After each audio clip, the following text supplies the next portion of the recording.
Good morning to the Guinea girls. How are you, Snowball? How are you, Stella? It's a good morning. Yeah. Good morning. How's it going?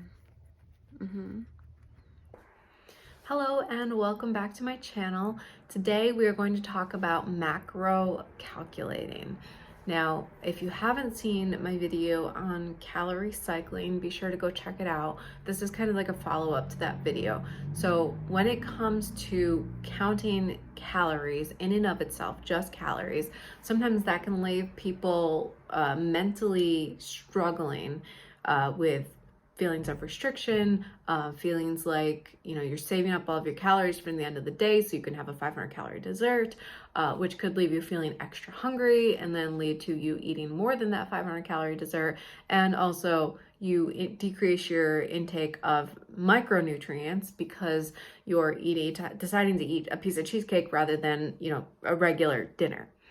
So instead of counting calories, for some people, counting macros can be better. Also, if you're looking to build muscle and lose fat, macros can help you tweak your diet so that you have an increased metabolism and you can increase your muscle mass and decrease your fat mass.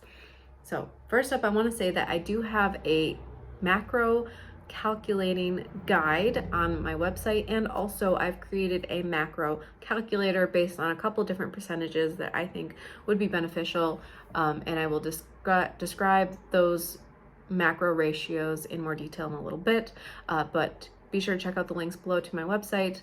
Both the guide and the macro calculator are free. No email necessary. You just click the link and open up the PDF or Excel spreadsheet. So let's get into it. All right, just to break down on a few macronutrients, there are 3 macronutrients that you have to worry about as far as contributing to calories, and those are carbohydrates, protein, and fat. Carbohydrates provide 4 calories per gram, fat provides 9 calories per gram, and protein provides 4 calories per gram. So the best way to do this, you take your total calories, so determining your maintenance calories or your deficit calories, which I described in my calorie cycling video.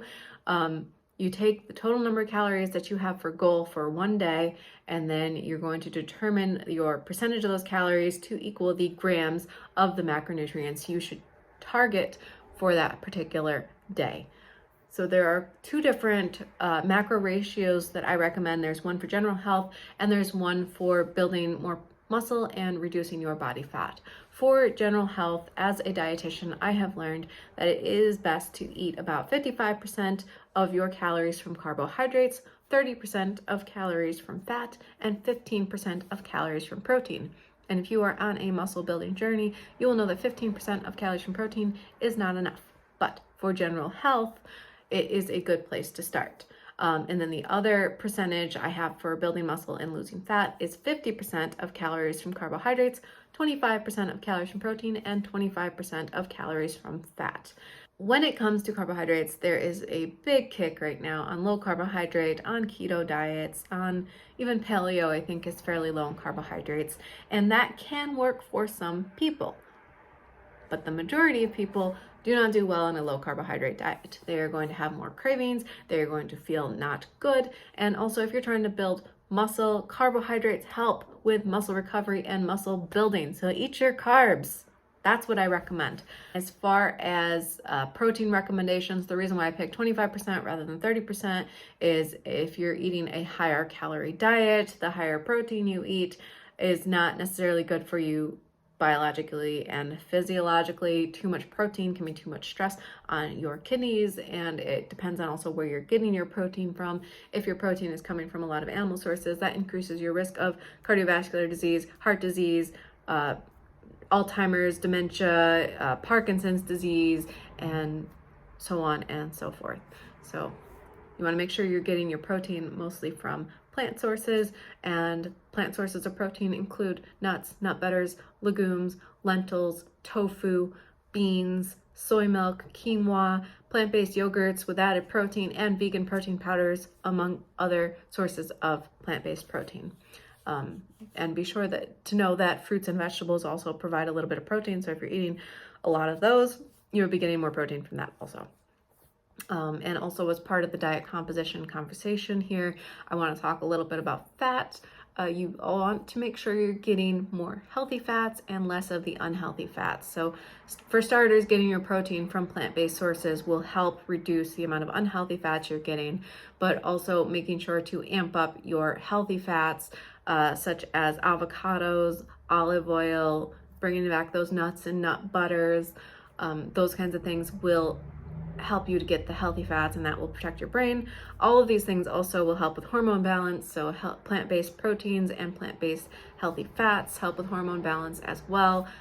It'll protect your heart, help with cancer protection, chronic illnesses, and all of those things. So healthy fats, healthy protein. Make sure you're paying attention to that as well while you're counting your macros. For the macro calculator on my website, I use an Excel spreadsheet. I created some functions for the 2 different ratios that I have discussed, and what you do is you just download the file, and then the yellow box is the only one you want to change. If you change the other ones, that will affect the functions that are in the Excel document. You change the yellow one to the amount of calories you're targeting for that day, and that'll give you your macros. And then a word on averages.